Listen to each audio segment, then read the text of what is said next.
मुझे तो खराब समझो जॾहिं असांजे वॾनि खे असांजी ख़बर पवंदी उहो सोचे मंड में कण जा ख़्वाब पई ॾिसे मूंखे मंड मना ज़ाल खपे उनखे चवंदा थी दिल्लीअ खे ख़्वाब ॾिसे इनूअ जे धीअ सां लाऊं लणियूं आहिनि मूंखे हाँ में समूह या 5 एकड़ ज़मीन ॾियणी पवंदी जेको तो कयो आहे न तोखे हुनजी माफ़ी ज़रूरु वठणी माफ़ी वठे बस दोस्तों अॼु तव्हांखे ॾींदासीं जागीर ड्रामे जी बहितरीन अपडेट। जी हाँ दोस्तों, जागीर ड्रामे में कहिड़ा अदाकार आहिनि ऐं कहिड़े क़िस्म जी कहाणी आहे ऐं कहिड़े ॾींहं जो एपिसोड ईंदो ऐं हीउ जेको आहे सीरियल ड्रामो आहे या सोप सीरियल आहे, इन जी वॾी अपडेट इन नंढड़े वीडियो में दोस्तों तव्हांखे ॾींदा हलूं।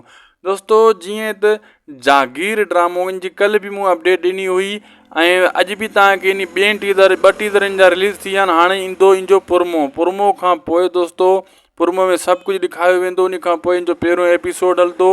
हीअ दोस्तों हिकु शहर स्कूल ऐं ॿारहाड़ी जे हिसाब सां कहाणी आहे जेको मूं ॿुधायो त नियाणियुनि खे नथा पढ़णु ॾियनि ऐं ग़ुलामी हारी वग़ैरह अहिड़े हिसाब सां, जंहिंमें मज्जू लाड हिकिड़े शैतान ऐं बदमाश जो किरदारु अदा कयो आहे, वॾेरे बि ईअं कयो आहे ऐं जेको हीरो आहे इन में उहो छोकिरी सां गॾु कॉलेज में पढ़ंदो आहे। यानी जीअं तव्हां ॾिठो गुलाम हुसैन में डॉक्टराणी ऐं डॉक्टर पढ़ंदा आहिनि सिदरा वग़ैरह, तव्हां ॾिठो त उन्हनि जो इश्क थी वेंदो आहे, हिननि जो बि ईअं पाण में इश्क थींदो आहे कॉलेज में। अहिड़े क़िस्म जी कहाणी आहे ऐं ॿियो त इन में वॾो हीरो कोन आहे, लेकिन जेको ओठे जो भाउ हुयो ज़हर ज़िंदगी में उहो ई आहे। इन जो नालो तव्हां ॾिठो हूंदो, तव्हांखे ख़बर आहे उहो हीरो आहे इन ड्रामे में। लेकिन हीउ ड्रामो हिकु आहे ज़बरदस्त, लेकिन सीरियल ड्रामो आहे, नंढो ड्रामो आहे, वॾो सोप सीरियल न आहे। लेकिन इहो तमामु जल्द दोस्तों KTN एंटरटेनमेंट ते हलंदो। इहे 8 ॾींहं में मुंहिंजे ख़्याल में इन जा 2 एपिसोड ईंदा। थी बि सघे थो त पथर जी दिलि जी जाइ ते हलाए छॾनि।